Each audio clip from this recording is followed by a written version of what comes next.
Right, apparently I'm live now. It's been a long time. And the only reason I've come back on here is because the fact is I'm watching the world. I'm watching uh, my home country collapse into shite, and I had to say something. I've nobody else to rant. I can rant it here, but I just don't want to bring people around me, my friends, my work comrades, yeah, my work associates or whatever, or just people that I meet in public. I can't.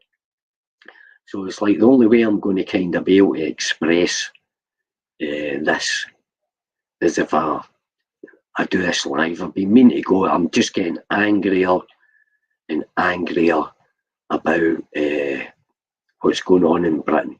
So anyway, first of all, Tommy Robinson and these new parties and stuff like that, and protesting, because I just heard someone gave a good synopsis there. A guy called John Allooney. He was one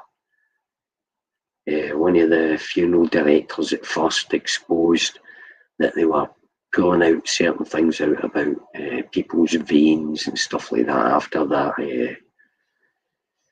the COVID vaccines. But anyway, so, and he made a point, and he was talking about, there's going to be a big protest September the 13th in Britain. And what's going to happen there, apparently, is there's going to be a load of people out protesting or whatever. But then he comes up with a suggestion on a theory that all that will happen there is they'll use that because they'll probably, you know what governments are like, they'll infiltrate the movement, because there's going to be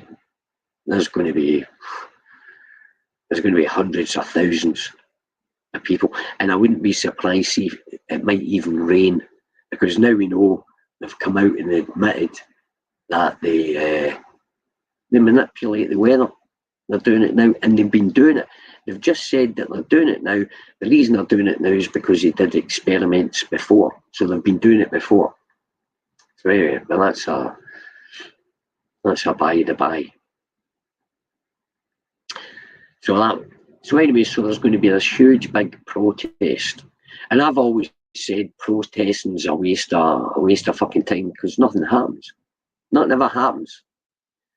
The only time something happens in a protest is, the French Revolution. That was a protest, and they brought down the government, but the thing was, they didn't really, but they did. They went ballistic and stuff like that, but that ain't happening.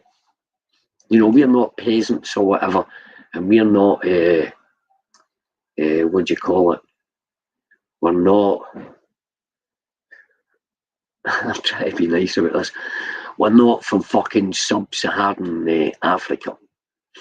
We're not sub-Saharans or whatever. We've been civilized where, and this is where they get us with the British people. I was brought up to be polite. Do you know, when I first came to Denmark, people were saying, stop saying sorry, you apologise too much.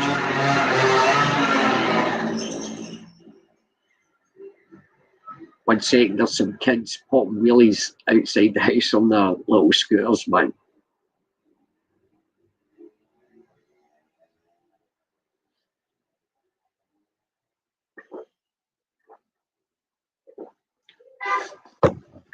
So anyway, So that's the only time protests have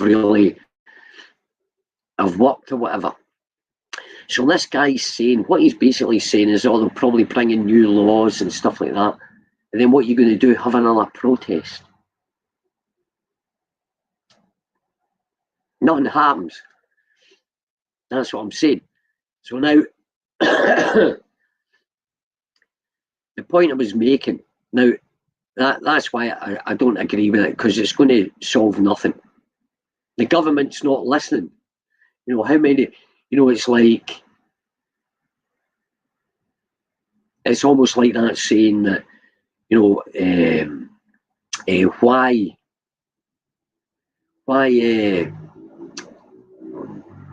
no, how many times do you trust a liar before you stop trusting them? That's the exact point. So these people, how many times do you do something and it doesn't work? It's not going to work. Now, truly, if I was but I don't give a fuck anymore. But the point is, if I was a leader, which I would never choose to be, never ever. But if I was in the position of being a leader, I certainly wouldn't be blasting my name in my face and telling everybody, well, hey, come on, let's fucking stand up. No, that's not what they do. Use the same tactics. It's covert ops. And that's what you do. You do things. We all know the security systems. We know there's always cameras, but there's ways around that. But that's what I would have did as a leader.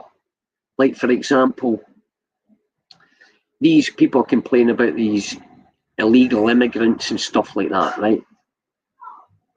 Why don't, or if I was a leader, for example, I would have very, very small groups of people, not bigger than fucking, I'd be stretching it to 5 people in 5 people teams based around Britain. And none of the teams knew themselves, knew each other. Just the 5 people that were in the team, 4 people even, the less the better. The less the better. Because the more people, as Professor Griff once said, because he was heavy into the Illuminati conspiracy theories, he says, think of it this way. He says, if you're standing in a group of 6 people and you're talking to them, you know, like making plans or whatever, you can almost guarantee that one of those persons were there for different reasons than you would perhaps perceive they were there for, or think that they were there for, that they were there to listen to it. There's always a spy in the camp. There's always the weakest link. You know, it's like that old analogy. A chain is only as strong as its weakest link. And that's so true. In a trade, even in trades, that's all it is. You always remember that. But anyway, so that's what I'm saying. So I find it very, very strange. Very strange that, you know, I'm going to predict, you know, right, they'll have a huge big march. I actually even want to go across there. But the problem is, what I've been saying on sort of certain social media and stuff like that, I don't even know if I would get off the plane. Or once I did get off the plane, get jailed up. They just jailed 400 people for putting up the flags. Jailing, that's a fine. What are you putting someone in jail for that? If you think, no, and I don't mean it's a fine, is it? Fuck, man, I think it's ridiculous. But the point is, if you're going to, you don't, what the fuck are they thinking? Putting people in jail for putting up a flag. I was talking to my brother, and I even said, he still didn't get it.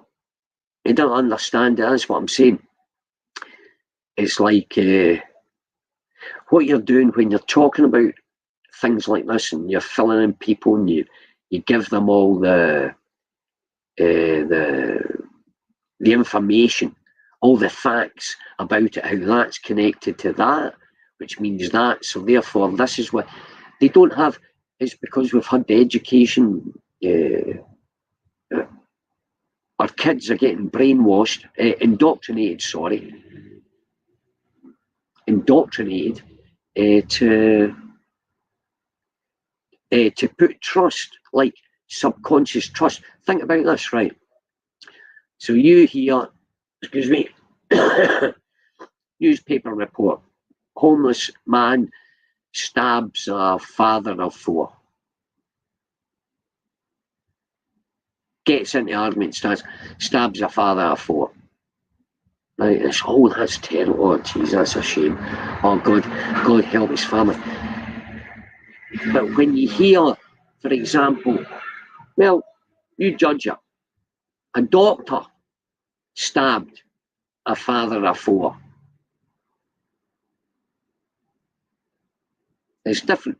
Or a policeman stabbed a father of four. It's like, do you understand? It's like, well, but it's subtle, but we've been given this like